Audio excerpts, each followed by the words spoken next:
नुकतंच आपल्या उपोषणानं सरकारला जेरीस आणलेल्या बच्चू कडू यांनी 7 जुलैपासून सातबारा कोरा या नावानं 138 किलोमीटरची पदयात्रा आयोजित करणार असल्याचं त्यांनी जाहीर केलं आहे।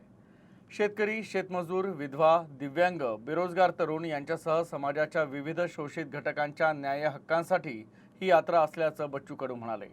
शेतकऱ्यांना जोपर्यंत सरकार न्याय देणार नाही तोपर्यंत आपण स्वस्थ बसणार नाही असा इशारा बच्चू कडू यांनी पत्रकार परिषदेतून दिला।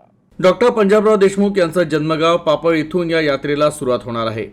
तर चिलगव्हाण म्हणजे साहेबराव करपे पहिली शेतकरी आत्महत्या झालेल्या शेतकऱ्याचं गाव इथं या यात्रेचा समारोप होईल। ही यात्रा उंबरडा बाजार, बोदेगाव, दारव्हा, तिवरी, तूपटाकळी, काली दौलत, गुंज या प्रमुख ठिकाणावरून मार्गक्रमण करणार आहे। एकूण 7 दिवसात 138 किलोमीटर अंतर पार केलं जाणार आहे। ही यात्रा केवळ एका राजकीय व्यक्तीची नसून शेतकरी आणि कष्टकरी जनतेच्या हक्कांसाठीची लोक चळवळ आहे। सक्तीची कर्जवसुली थांबवणं, तत्काळ कर्जमाफी लागू करणं या प्रमुख मागण्यांवर ही यात्रा केंद्रित असणार आहे। दरम्यान प्रत्येक ठिकाणी सभा, संवाद आणि स्थानिक अडचणी समजून घेण्यासाठी थांबे घेतले जातील।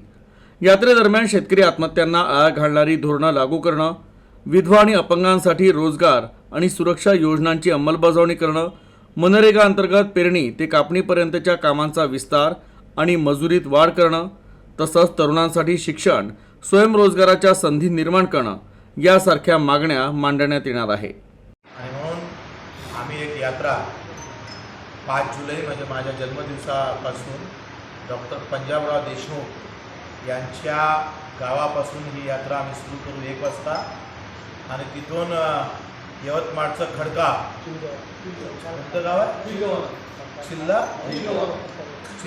चिलगावान जिथं पहिली आत्महत्या शेतकऱ्याची झाली त्या गावापर्यंत ही यात्रा सातबारा कोरा यात्रा आम्ही काढणार आहोत। ह्या यात्रेत आम्ही पायी चालणार आहोत।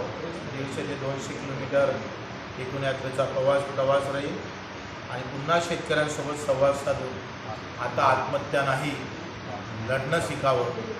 माझ्या शेतकऱ्याच्या आत्महत्या थांबल्या पाहिजे। 6 महिन्यात 1000 लोकांच्या आत्महत्या ही लहान गोष्ट नाही आहे, तुमच्या आमच्यासाठी मोठी गोष्ट आहे आणि मोठी दर्दनाक आहे।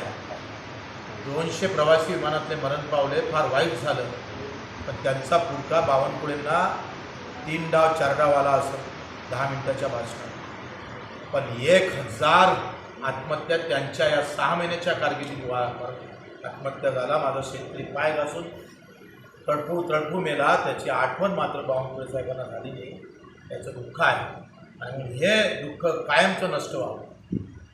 माझ्या शेतकऱ्यांना आत्महत्या करूच नाही त्यासाठी सुद्धा आम्ही पायपीट करतो।